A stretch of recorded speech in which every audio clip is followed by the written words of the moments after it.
Jeremy Brown was born on January 18th, 1981, right here in Baltimore, Maryland.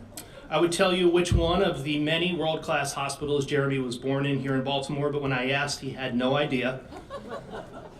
Jeremy is the only child of Charlene and Thomas Brown. His mom is with us this evening celebrating Jeremy's induction. It's great to have her with us.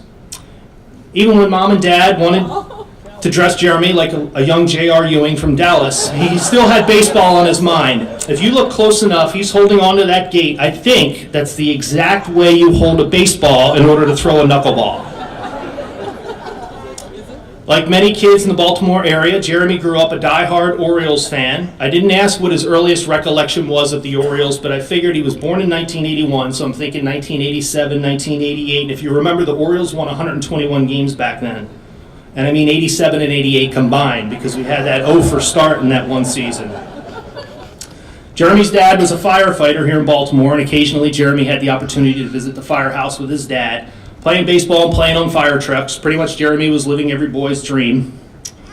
Mostly it was all baseball for Jeremy. Even Jeremy's birthday parties were celebrated with a baseball theme like this one that took place at the Babe Ruth Museum. I saw Denny Cox earlier, and I swear that looks like Denny Cox behind Jeremy Brown. And while family vacations to Ocean City were certainly mixed in, family vacations in summer often revolved around Jeremy's baseball tournaments. I asked Jeremy to think back on his career and if he could remember if he was always a starting pitcher. He could never remember coming out of the bullpen. In fact, the only shot we could find of Jeremy in a pen was this one. We're not sure if mom just had enough one day or if Jeremy actually climbed in there on his own. Jeremy would play his high school baseball at nearby McDonough. He's pictured here with his high school baseball coach at his graduation from McDonough. He was then lured to Johns Hopkins by legendary Blue Jay baseball coach Bob Babb. Over his career at Hopkins, Jeremy established himself as truly one of the great pitchers in school history. He led the Blue Jays to the cusp of the College World Series in 2004. He was here at a pretty amazing time for those of you familiar with Hopkins baseball. 3 of his former teammates have already been inducted into the Hopkins Hall of Fame: Johnny Craig, Yanni Rosenberg, and Carl Seineath, and 3 others that he played with, Paul Winterling, Matt Ryder, and Rob Sanzillo, went on to sign professional baseball contracts. After graduating from Johns Hopkins, Jeremy went on to earn a master's from Hopkins and later an MBA from Columbia in 2009.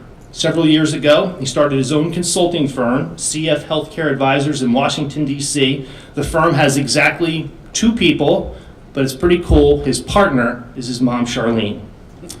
Working in the D.C. area, Jeremy is now a Washington Nationals season ticket holder. You can see him here. This is on Swing for Your Seats Day down at Nationals Park. That's when you have an opportunity to take one swing. If you hit a home run, the Nationals comp your tickets. When I asked how it went, in his own words, Jeremy responded, "It didn't go well." I asked because I couldn't remember off the top of my head if he had ever batted while he was here, and he said Coach Babb let him have 1 at bat on a foreign trip when we were playing in Italy, and again I asked how'd it go. It didn't go well. In recent years, Jeremy has found time to travel the world, something he always wanted to do. He's pictured here with his girlfriend of 4 years, Alyssa Wallen, in Osaka, Japan. He's also been to Spain, Italy, Belgium, Panama, and China. Ladies and gentlemen, for induction into the Johns Hopkins Athletic Hall of Fame, I present to you Jeremy Brown.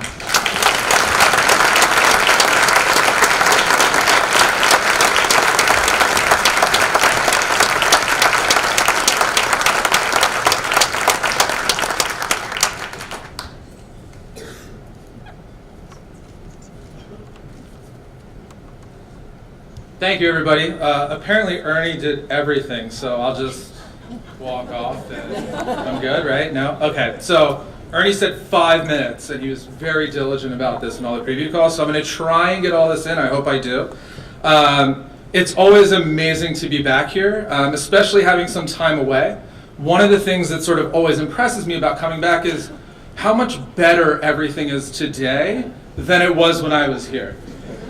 I got the chance to go to a lacrosse game today. There was this beautiful lacrosse facility. The baseball field now has lights, let alone a field and a stadium. And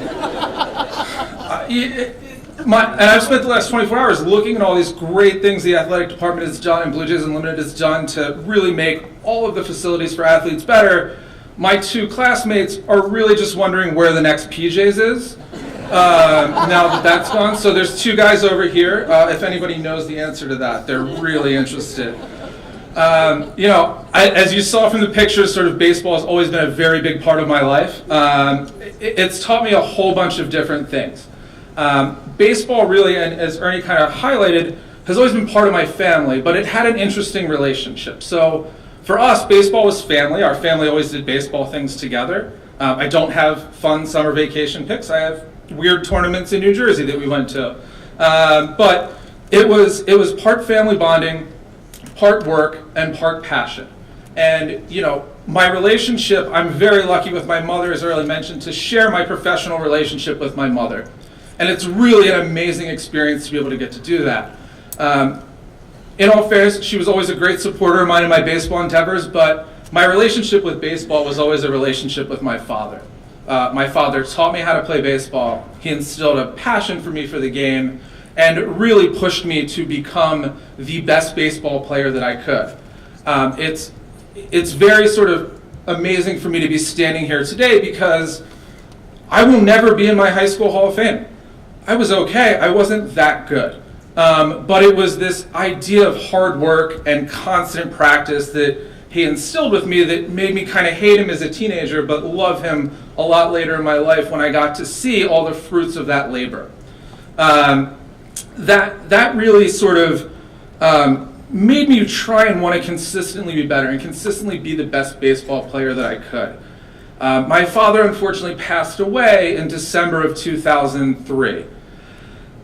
I then had one more season of eligibility, and for me, it was a very difficult time in my life. I was very lucky that I had a second family, a Hopkins baseball family, that was really there to help me and be supportive of me through that. I will always remember there was a time early in that season when Coach Babb pulled the team aside, and he talked about some very personal matters that he had been through and other teammates had been through, and then my father's death, and really brought home this idea that, hey, we are all here together, we all have a combined mission, and we can all go on and do this. And in that respect, I think Hopkins baseball will always be a part of my family and always be tied to the legacy of baseball and my father. When you talk about teammates, one of the things that I think is interesting that Ernie mentioned is my fact that there were 3 players before me who were all in the Hall of Fame today. There are 3 players after me who were all drafted. That's a really interesting time to be a part of something really special.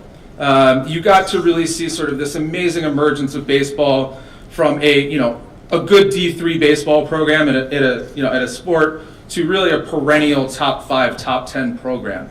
And it was really amazing to see that transition. And Yanni Rosenberg, who was inducted last, I'd still probably say was maybe a better pitcher than me.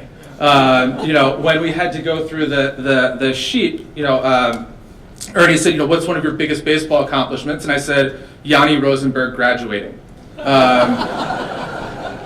I finally got to step away from the shadow and sort of be my own. And so, that was a great, sort of thing. And, again, baseball family, Paul Winterling, who's in attendance today, also played high school baseball with me. I had the opportunity to throw an almost perfect game, which wound up being a no-hitter, and was in Sports Illustrated for it. About 3 years ago, I talked to Paul about this and reminded him that it wasn't a perfect game because he'd made an error in center field, dropping a routine pop-up. He then said, I have no idea you held this in for 10 years. And I said, yeah, Paul, because you're such a nice guy, and I know you and your dad, I'm not going to be mean about it, but yeah, how can I forget that, right? It was a perfect game. The last thing I wanted to thank is, I think in sort of this team environment, and in baseball, all of your accomplishments are individual, but you don't win games, you don't have a winning streak without the other 9 players on the field. And I think all of them will be recognized in their own way in some time. I actually like to thank the people around that field that I wouldn't have been there and wouldn't have made it possible and really went the extra way. So the first person in sort of chronological order, I'll try and be quick on these, Alice Margraf was my college counselor. everybody who's here at Hopkins, we are very privileged to be at this institution. I think everybody had someone who guided them or helped them to get to a place like this. And I think you should remember and recognize those people in these times. Brad Montcastle. So my last 2 years, I played with a completely torn ligament. Brad Montcastle dealt with me being a pain in the ass 18-year-old who just wanted to get back on the field every day for 2 years. Dave Brackett was a teammate who never really quite made it past JV, but always made sure the field was groomed. Grant Kelly, who always makes sure that my Amex number and expiration date are perfect every month. And Arthur as well. Arthur was a great human being who always let us in the gym after a little arguing and finagling.